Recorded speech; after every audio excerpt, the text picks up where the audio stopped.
Stonehenge. There are very few places on Earth which have generated so much speculation and intrigued people for thousands of years as Stonehenge has. Stonehenge is a place where freestanding megalithic giants have been standing guard on the plains of the English countryside for millennia. The sight of this unusual structure makes people wonder and ask themselves, who built this structure and why? A walk around it only provokes even stranger and sometimes mystical feelings. People can easily sense that this site is and was something very important, not only to us, but to the people that built it. Stonehenge is full of mystery. For well over 5,000 years it has stood as a silent witness over the earth. It has been excavated, x-rayed, measured and surveyed. Yet despite all that has been learned about its age and construction, its purpose still remains one of the great mysteries of the world. Stonehenge is a massive stone monument located on a chalky plain north of the modern-day city of Salisbury, England. Modern research shows that the site has evolved and changed over a period of about 10,000 years. So then, what is a henge? Well, a henge is a Neolithic structure consisting of a circular area enclosed by a bank and ditch within the bank, and usually contains circles of upright stone or wood pillars, possibly used for ritual purposes or for marking astronomical events such as solstices and equinoxes. Stonehenge is the most famous of these henges in the world. Stonehenge is unusual in having the ditch outside of the bank. Technically then, it's not really a henge. Before Stonehenge existed as we see it today, the area went through several periods of evolution. One of the earliest structures known in the area are a few pits in the ground, 3 of which appear to have held large wooden posts or even totem poles were erected there. And this would have been in the Mesolithic period, approximately 10,000 years ago. Now these are marked in the Stonehenge car park with white circles. Some have speculated that they could be mirroring Orion's belt due to the spacing and alignment. However, it's only speculation. It's unsure if these pits relate to Stonehenge, but clearly show human interaction with the landscape, possibly considering it to be sacred. The complex of Stonehenge includes 2 cursus monuments or rectangular earthworks resembling a ditch or trench. The term cursus was first mentioned by the antiquarian William Stukeley in 1723. What's really interesting is that Stukeley actually thought the cursus was a horse racing track from the Roman era, and so he named the structures cursus, which in Latin means racecourse. Now remains found in the cursus are dated to approximately 5,500 years ago, or the Neolithic period. Neolithic really means New Stone Age. Some cursus can be only a few hundred yards long or as long as 6.5 miles, such as the Dorset cursus. The Stonehenge cursus is about 2 miles long by 100 meters wide. Now why the Neolithic people built these structures is a mystery, but because of their shape it seems likely they were used for processions, most likely to be religious in nature. Also dotted along the landscape and clearly visible on the plains, there are several long barrows. A long barrow is like a graveyard to memorialise the dead and can contain the remains of up to 50 people. But there are also barrow mounds, and they number in the thousands, and nearly all of these only contain 1 person each. Now all of these date from the centuries around 3500 BC, The presence of these monuments probably influenced the later location of Stonehenge. There is also an interesting connection between the earlier Cursus monuments and the later Stonehenge. Archaeologists found that the longest Cursus monument had two pits, one on the east and one on the west. These pits in turn align with Stonehenge's heel stone and the processional avenue. The heel stone, which weighs about 40 tons, is approximately 250 feet northeast from the centre of Stonehenge and at the top of the avenue. The heel stone leans towards the southwest, maybe indicating the journey of the sun from east to west. It is believed that there may have been two heel stones, and the summer solstice sun rose between the two stones, and there is actually some archaeological evidence for this. Now, the processional avenue led from Stonehenge down to the river Avon in a kind of crescent shape. At the end of the avenue was another smaller stone circle named Blue Stonehenge. Recent archaeological evidence now points to a new theory, in that the people that may have helped in the construction of Stonehenge lived at certain times of the year in Durrington Walls, which is located 2 miles northeast of Stonehenge. Durrington Walls was built in the Neolithic period around 3000 BC. Excavations have revealed 2 circular timber structures within Durrington Walls containing large quantities of animal bones, which indicate that feasting took place there, possibly connected to a religious ceremony. It has been theorized that Durrington Walls fell into disuse for religious purposes when the stone circle was built at Stonehenge. Just outside Durrington Walls, about 230 feet south, was a Woodhenge, which dates to 4,300 years ago or 2,300 BC. Woodhenge was originally believed to be the remains of a large burial mound surrounded by a bank and ditch.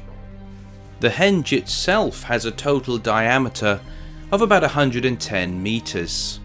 Within the henge was a series of 6 concentric oval rings, cut deep into the underlying chalk bed. The 6 concentric rings of post holes are marked today by concrete blocks.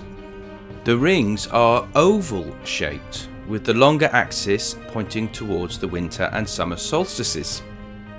So, what was Woodhenge's purpose? Well, one clue was the discovery at the centre of the site. There was a burial of a 3-year-old child whose skull had been split open with an axe, apparently a sacrificial victim. A structure similar to Woodhenge may have stood at the centre of Stonehenge before the Great Stone Circle and Trilithons were erected. Traces of 2 or more structures similar to Woodhenge have been found within the large enclosure of Durrington Walls. The exact appearance, purpose and status of these structures remain unknown. It is possible that Woodhenge was a roofed building that may have served many functions, just as churches and cathedrals did in the Middle Ages. Or it is also possible that the site was completely open to the sky, with the posts carved and painted like totem poles. It appears that structures like Woodhenge mark a particular stage in the evolution in human religious belief and community organisation, one that was to achieve its final and most permanent form at Stonehenge nearby. The structure that we call Stonehenge was built roughly between 5,000 and 4,000 years ago, and was part of a larger sacred landscape that included a massive stone monument that was 15 times the size of Stonehenge. As we know, Stonehenge is famous for its huge megaliths, and some of the biggest known are the Sarsens. The word Sarsen is a shortening of Saracen stone, which arose in the Wiltshire dialect. Saracen was a common name used for Muslims, and came by extension to be used for anything regarded as non-Christian, whether Muslim, pagan, Celtic or other. Some of these sarsen stones are up to 30 feet or 9 meters tall and weigh 25 tons on average. It is widely believed that they were brought from Marlborough Downs, a distance of about 20 miles to the north. The smaller stones, usually referred to as blue stones because they have a bluish tinge when wet or freshly broken, can weigh up to 4 tons and come from several different sites in the Preseli Mountains, Western Wales. These stones, weighing several tons, would have been transported about 100 or even as far as 160 miles. This would have involved either crossing the mighty Severn or taking a detour of an additional 80 miles on land. Also, there is the Slaughter Stone that lies midway between the central monument and the heel stone facing the northeast. The name comes from the belief that it was the stone where sacrifices were carried out, and that the red colour of the water that collects on the stone was due to the blood of the victim seeping out. The reality is, the iron ore which is within the stone combining with the moss that grows on the surface causes the red coloration of the rainwater. However, the Slaughter Stone actually originally stood upright. The purpose of the Slaughter Stone is unknown. There are many theories, but none that can be substantiated. However, considering its position to the heel stone, it may have been a marker for the summer or winter solstice. The real mystery is, how did the people in antiquity move megaton blocks of stone such distances? Recent experiments have shown that it is possible for a 1-ton stone to be moved by a dozen people on a wooden trackway, but whether this technique was actually used by the ancient builders is uncertain. And of course, the stones of Stonehenge are far heavier, and there were approximately 80 of them. Taking into consideration the terrain, it would have been an almost impossible task to move so many stones from West Wales. An alternative theory was that during the last ice age, a glacier drove the stones to Stonehenge, although the absence of any other Welsh rock in the region seemed to have ruled out this possibility. The most accepted theory is that the ancient Neolithic people moved the stones by dragging them on a sledge to the south coast of Wales, and then constructed boats or a type of barge to carry the stones around the coast, through the Bristol Channel, and then crossed the channel to approximately where Weston-super-Mare is today. And there is some evidence for this, as the same blue stone is being found on Steepholm Island, which is directly between southeast Wales and the county of Somerset. So on reaching Somerset, then they would have had to have dragged the stones to the location of Stonehenge on the Salisbury Plain using sledges. They may have possibly used the river systems with the boats that they built. However, again, there is no evidence for this, but it is certainly possible. Another more obvious mystery as to how these Neolithic people moved these megaton blocks so many miles is that they had no known technology. They were using deer antlers and shoulder blades as tools, along with flint arrows and scrapers. The real mystery is, how did they move and construct such a monument which has lasted many thousands of years, when we ourselves today, with our technology, would struggle to do so? So then, how and why did the ancient peoples build Stonehenge? Well, Stonehenge as we know it today was just one section of a larger sacred landscape that contains many other stone and wooden structures, including burial sites. There is also evidence for widespread prehistoric hunting in the area, where about 350 animal bones and 12,500 flint tools or fragments have been uncovered about a mile away from Stonehenge. These finds date from approximately 7,500 BC to 4,700 BC. Now, Salisbury Plain, where Stonehenge is placed, was considered to be a sacred area long before Stonehenge itself was constructed. As earlier mentioned, 3 large pine posts were erected at the site over 10,000 years ago, with many thousands of people being buried near the site. Also, many shrines have been discovered near Stonehenge, some with a circular shape. A House of the Dead burial long barrow was recently discovered near Stonehenge that dates to 3,700 BC to 3,500 BC and would have contained the bones of the ancient Britons. The descendants of these people may have played a role in the construction of Stonehenge. Now, Stonehenge as we see it today was not built in one stage, and certainly not by the same people.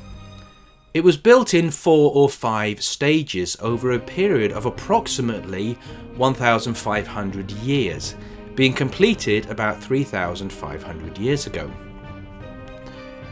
The first and second stage of Stonehenge's construction began around 5,000 years ago and was basically a circular enclosure outlined by 2 banks and a ditch, with an entrance to the northeast and a standing stone or heelstone near the entrance. Traditionally, the heelstone marks the place on the horizon where the summer solstice sunrise appears when viewed from the centre of the stone circle. Also inside the circle, the builders dug 56 round holes or pits, also known as Aubrey holes, named after John Aubrey, the 17th century biographer and philosopher who first observed and noted them.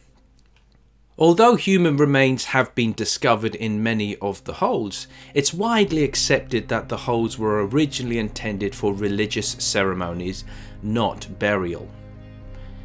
These post holes indicate that either blue stones or upright timber posts were propped up on the site. The approximately 80 blue stones, weighing up to 4 tons, were brought in from the Preseli Mountains in Wales, where they were then placed in their original circular position. The third stage of construction was approximately 150 years later. During this stage, the massive sarsen stones were transported from Marlborough Downs and placed in position. Even though the average weight of the stones was 25 tons, but some of these stones weighed between 40 and 50 tons. A 100-foot diameter circle of sarsen stone stood vertical and were capped by a continuous ring of sarsen lintels, and this was erected in the centre of the site. This circle surrounded a horseshoe-shaped setting of 5 sarsen trilithons. A trilithon is 2 vertical stones supporting a lintel, and its entranceway pointed to the northeast.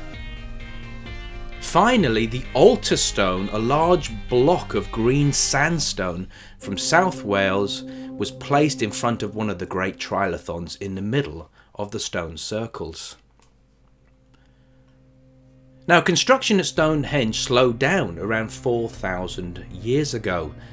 As time went on, the monument fell into neglect and disuse. Some of its stones fell over while others were taken away. Now, the fourth and final phase took place around 3,500 years ago. This stage involved rearranging the blue stones into their iconic horseshoe shape, with the sarsen stone circle and horseshoe of trilithons.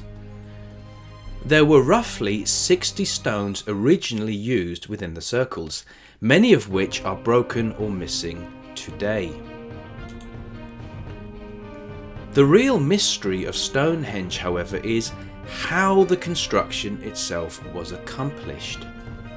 Now, there are many theories to this.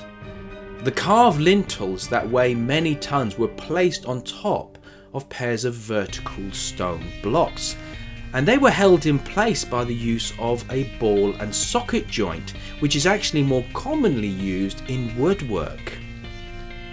Now, how these Stone Age people were able to raise these megaton blocks 20 or 30 feet into the air and set them onto the ball and socket joint is still a mystery. Now, the English Heritage, who maintain Stonehenge, has their own theory, but as always with prehistorical monuments, it is but one of many theories. So here is a short video explaining their theory.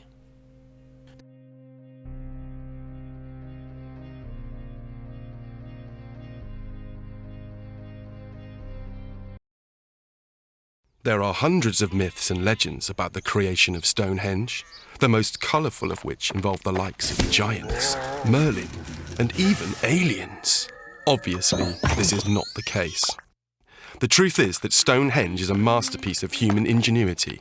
The first Stonehenge was a simple circular ditch dug with antler tools around 5,000 years ago. By around 2500 BC, larger stones had been brought to the site, including giant sarsen stones from North Wiltshire, which could weigh as much as 30 tons. We're not entirely sure how the stones were transported, but it is thought that they were dragged on wooden rollers and loaded onto rafts where possible. Smaller bluestones were also brought to the site from Wales, a journey of over 250 kilometres. The stones were then worked into shape using hammerstones and erected using precisely interlocking joints, unseen at any other prehistoric monument. Ramps and counterweights were probably used to tip the upright stones into place, and a platform and levers likely raised the lintels. To fit the upright stones with the horizontal lintels, mortise holes and protruding tenons were created. The lintels were slotted together using tongue and groove joints, usually only found in woodworking. Erecting these stones took as long as 50 years, and the entire development of the monument took even longer, up to 800 years in total. Our ingenious ancestors brought engineering to a monumental scale, and in the process created the most iconic prehistoric structure in the world. Over the approximately 1,500 years of construction of the area of Stonehenge, not just the megaliths, but of the general area, each generation carefully tended to the monuments over that period of time. It is hard for us to imagine the construction of a structure that took up to 1,500 years, especially in our fast-paced world.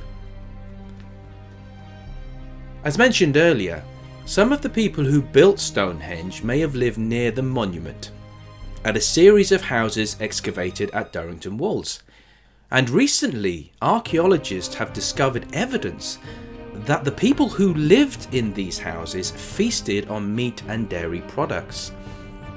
The rich diet of the people who may have built Stonehenge provides evidence that they were not slaves or coerced into building it, but they were willing volunteers. So who actually built Stonehenge? Well, as mentioned previously, there are many myths, from the Romans, Merlin the magician, and aliens. One of the most popular beliefs was that Stonehenge was built by the Druids. This theory, however, has been proven impossible through modern radiocarbon dating techniques, which have the builders completing Stonehenge over 1,000 years before the Celts ever inhabited this region. However, it has been verified that the Druids did use Stonehenge occasionally as a temple of worship and sacrifice when they moved into the region approximately 300 BC. Archaeology indicates that Stonehenge was possibly built by 3 different groups of people, and again, these are just theories. So the first group of people were the Windmill Hill people. These were named after one of their earthworks on Windmill Hill, which is near Stonehenge. The Windmill Hill people built large circular furrows or hilltop enclosures, dug around a mound, and had collective burials in large stone encased tombs. They buried their dead according to the sun, from east to west. They considered the circle to be a sacred shape and were one of the first people to raise animals for meat and produce. And they were also miners of flint. Also, from the latest research and bone analysis, we can see that a lot of the local Welsh people came with the bluestones and may have played a role in the first stone circle construction around 5,000 years ago. The second group of people are the Beaker people, and they come around 4,000 years ago. The Beaker people get their name from their ancient tradition in which they would bury beakers with their dead. Instead of burying their dead in mass graves or long barrows, they showed more reverence for death by placing them in small round graves marked by barrow mounds. The Beaker folk were highly organised sun worshippers who aligned Stonehenge more exactly with certain important sun events such as midsummer and winter solstices. Now, the third group of people that may have helped in the construction of Stonehenge were the Wessex people. Now, they come around 3,500 years ago. They were a very advanced culture for its time with wealth, and it had a great knowledge in construction. It is felt that they actually completed Stonehenge into what we see today. The big question now is, though, why was Stonehenge constructed? Well, there have been many theories put forward as to why Stonehenge was constructed in the first place. One theory about Stonehenge, which was released in 2012 by members of the Stonehenge Riverside Project, is that Stonehenge itself marks the unification of Britain, a point when people came across the island to work together and use similar styles of houses, pottery and other items. Now, this may explain why they were able to bring the bluestones all the way from West Wales and how the labour and resources for the construction were overseen. Stonehenge itself was a massive undertaking, requiring the labour of thousands to move stones from as far away as West Wales, shaping them and erecting them. Interestingly, they actually shaped the rocks once the rocks had got to its destination on the Salisbury Plain. This tells you that weight wasn't necessarily a problem for them, because it would have been easier for them to have shaped them in situ, and then they would have less weight to carry from West Wales to Salisbury. So just the work itself, requiring everyone literally to pull together as one unit, now that would have been an act of unification, says Professor Mike Parker Pearson of the University of Sheffield. In the 1960s, astronomer Gerald Hawkins used a computer to provide the first concrete evidence that Stonehenge was used as a device for observing the heavens.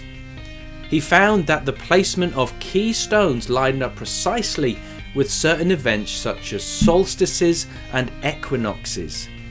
He claimed that Stonehenge could even be used as a type of computer to predict eclipses and track heavenly bodies across the sky.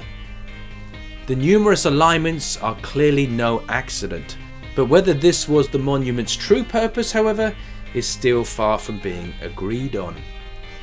New excavations in recent years, however, have unearthed a different theory based on hundreds of human bones found at the site. Dating across 1,000 years and showing signs of cremation before burial, the presence of these remains suggests that Stonehenge could have served as an ancient burial ground as well as a ceremonial complex and temple of the dead.